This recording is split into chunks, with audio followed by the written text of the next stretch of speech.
Ahora, se puede llegar a utilizar incluso hasta los corticoides, pero tiene que ser en dosis bajas. Hay dosis, y también obviamente tendremos que tener un buen conocimiento acerca de los corticoides, porque ya nos puede causar un efecto rebote de los antiinflamatorios.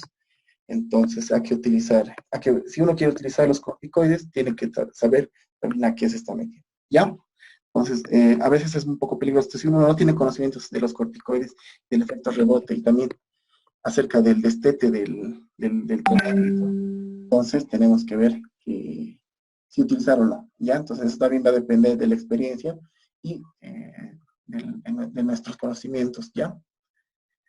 Posteriormente, y con eso vamos a, a terminar lo que es el tratamiento de las fracturas de los huesos propios de la nariz, porque más adelante en la clínica, cuando hagan su internado, van a ver que todo esto va a ser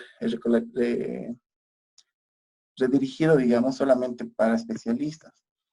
Normalmente uno de interno en pocas ocasiones va a llegar a ser. Entonces, si ustedes llegan a rotar por el servicio de otorrinolaringología, tienen suerte de que haya pacientes, puede ser que el residente o el médico especialista les llegue a hacer realizar esto, pero tendrían que también tener mucha confianza en realizarlo y también saber muy bien a lo que, en donde se han, o sea, tienen que estar, el doctor tiene que confiar mucho en ustedes, porque también si nosotros lo realizamos mal, también obviamente nos pueden llegar a castigar, ¿no? Y también el familiar puede también hacernos caer el peso de la liga a nosotros como médicos generales, ¿ya? Entonces es muy importante saber eso, ¿ya, chicos? Continuando, vamos a hablar sobre la epistaxis, que es normalmente una hemorragia de origen de las fosas nasales, senos paranasales, o que se extienden a través de los orificios nasales o la boca, ¿sí? Esto se va a diferenciar en dos mayormente. Uno que va a ser del plexo de Kieselbach, que es anterior, mayormente para la epistaxis anterior, y del plexo de Woodruff, que es de la parte de la epistaxis posterior. ¿Ya? Entonces, a continuación, al ladito tenemos un, una esquemita de, cuál es el origen de todo este plexo, mayormente del Kieselbach. ¿Ya? Que mayormente, obviamente, nosotros vamos a presenciar, y esto sí vamos a poder tratar nosotros oportunamente en emergencias o en algún tipo de evento donde tengamos también los materiales para tratar esto. Entonces, esto sí realmente nosotros vamos a poder manejar, tanto en consultas externas como también cuando estemos haciendo provincia. ¿Ya? Entonces es muy importante que presten atención. De esto vamos a clasificarla en dos, una epistaxis anterior y una epistaxis posterior. ¿Ya? Obviamente después de realizar una buena anamnesis, viendo si esto es de origen tal vez traumático, puede ser también por origen eh, de alguna debilidad del cuerpo, que más un ratito les voy a explicar.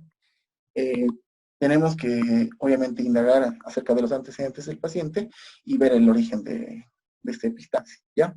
Entonces vamos a tener una epistaxis anterior, que va a depender, obviamente, de su localización por parte del plexo de Kieselbach.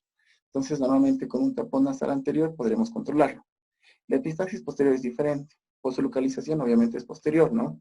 Y es por el plexo de Woodruff, el cual se localiza en la cola del cornete inferior y, por tanto, ante una epistaxis la sangre se irá posteriormente. Es un poco difícil controlarlo, ya que un tapón nasal anterior no puede llegar a controlar esto. Entonces, un procedimiento de taponaje tiene que obviamente ser un poco más complicado, utilizando no solamente ya o gasas o algodón, sino tenemos que llegar a utilizar otro tipo de materiales ya. Aquí podemos ver a la izquierda cómo estamos el origen de la epistaxis anterior y el origen de la epistaxis posterior. Entonces vamos a diferenciar primero causas locales. Mayormente van a ser de origen vascular, un aneurisma, por infecciones, también puede ser por origen de una rinitis, una sinusitis, causadas por una bacteria, hongo o virus. Traumas, que van a ser obviamente golpes, traumatismos posiblemente por accidentes de tránsito, accidentes deportivos, puede ser también un paciente que haya tenido, y no, si bien no hay una fractura, pero puede llegar a haber un trauma a nivel de la pirámide nasal. Entonces, en partidos de fútbol se ve esto, también se ve en pacientes que juegan racket.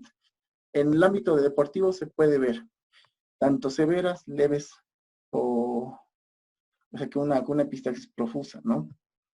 También puede ser de origen iatrogénico, en cirugías reconstructivas, puede ser originado por neoplasias, también puede ser causado por una sequedad. Obviamente en esta podemos ver la rinitis, por deformidades también de la nariz. Obviamente, como habíamos visto en la anterior clase, los cuerpos extraños pueden llegar a lesionar por el tipo de morfología que tenga este cuerpo extraño, ya sea duro o algún tipo de filo que tenga este. Químicos, lo de la cocaína, los sprays, el abuso de spray nasal, igual puede llegar a complicar esta y provocar una epistaxis anterior. También puede afectar la mucosa, ¿no? Entonces, el uso también de vasoconstrictores en exceso, los corticoides también, por eso les digo que es muy importante saber el uso de corticoides. No es la misma dosis para todos los tipos de tratamientos, y un uso adecuado de los corticoides tiene que ser bajo, digamos, la propia experiencia, o también si nosotros tenemos algún tipo de posgrado en el uso de corticoides. No solamente el propio de solamente corticoides, en el uso adecuado de fármacos, ¿sí? Y lo otro también puede ser los perforantes septales, ¿ya? Entonces, la causa local, el origen es de sangrado, y va a estar bien localizado directo en las fosas nasales. Ahora pasamos al siguiente, que son las causas generales que les estaba diciendo antes.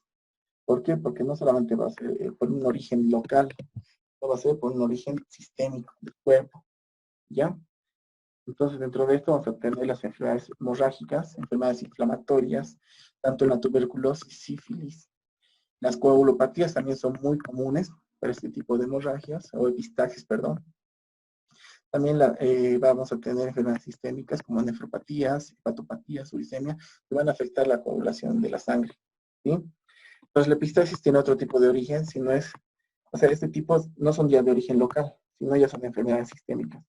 Son personas que vienen por alteración de la coagulación o déficit de vitamina K, también de calcio. Y esas personas no solamente sangran una vez, sino sangran bastante tiempo. Entonces es muy importante saber indagar entre los antecedentes, porque estos ya no van a tener episodios únicos, van a tener episodios recurrentes, ¿sí? Dentro de la clínica vamos a preguntar desde cuándo sangran, cuántas veces al día sangran, para diferenciarlos tanto de las causas locales o causas generales, ¿ya? No es lo mismo, obviamente, que un paciente nos diga que ha sangrado el día de ayer cantidades que pueden llenar hasta un balde, a que nos diga, doctor, el día anterior he sangrado 5 gotitas, ¿ya? Eso también va a haber dentro de nuestra experiencia si nosotros vemos que el paciente sangra esas 5 gotitas, pero también puede ser que el paciente sangre esas 5 gotitas todos los días. Entonces ahí también tenemos que ver, indagar de qué enfermedad de base tiene, y es muy importante saber esto, ¿ya? Poder diferenciar, porque armando este tipo de cosas, vamos a llegar a esquemas que van a poder ayudarnos para el diagnóstico, el tratamiento y el manejo de este, ¿ya? Porque si este llegar a ser sistémico, tenemos que, obviamente, nosotros, si bien no, ahorita van a ser médicos generales, posteriormente pueden derivar a otras especialidades, y con eso pueden llegar a controlar, ¿ya? Al paciente. Nosotros tenemos que ver también el control de signos vitales, porque esto va a depender mucho para la historia clínica. El examen físico igual, mientras alistamos el material para estas epistaxis, nosotros tenemos que realizar una rinoscopía anterior, ¿ya?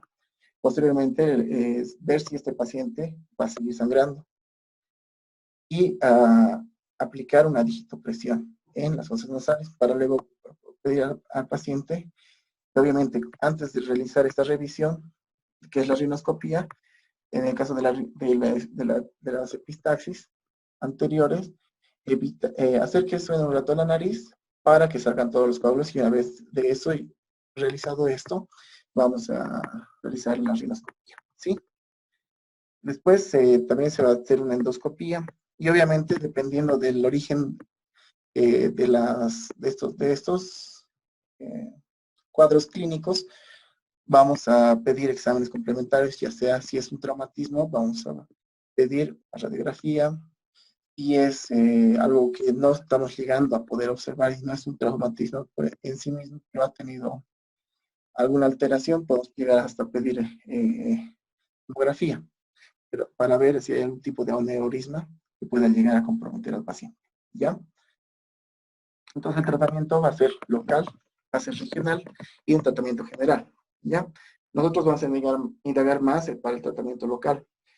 Obviamente, lo primero a veces que se puede llegar a solucionar esto, una compresión digital, cerca de entre la parte de unión de la parte ósea con la parte cartilaginosa, ¿ya? ¿Se puede llegar a hacer cauterización? Sí, se puede llegar a hacer cauterización. Esto cuando el sangrado es pequeño, ¿sí? Y solamente a veces cuando compromete los vasos sanguíneos de las regiones de las fosas nasales. Entonces vamos a poder, y obviamente ahí nos vamos a dar cuenta que no son pequeños, ¿ya? Perdón, que no son grandes, que son pequeños y se puede hacer una cauterización química, ¿ya? También vamos a utilizar el tapón nasal anterior y el tapón nasal posterior, ¿ya?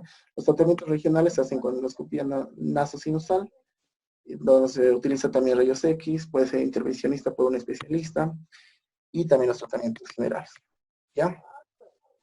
Los materiales generales que vamos a utilizar nuevamente son tapones nasales, gasas, algodón, sondas de Neraton, jeringas, sonda de Foley. Hoy estas sondas tienen que tener un balón para insuflar. Esto mayormente nos va a servir para el tampón posterior, ¿ya? Estas sondas son específicas para el tratamiento anterior y posterior. El balón obviamente va a ser, que, como ya les mencioné, para el tapón posterior.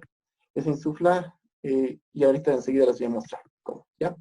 El tratamiento de la epistaxis, entonces, frente a una epistaxis, es observar el lugar donde se origina, y esto lo vamos a observar obviamente con la rinoscopía. Se coloca el algodón normalmente empapado para la limpieza de agua oxigenada. También se puede utilizar vasoconstrictores tópicos,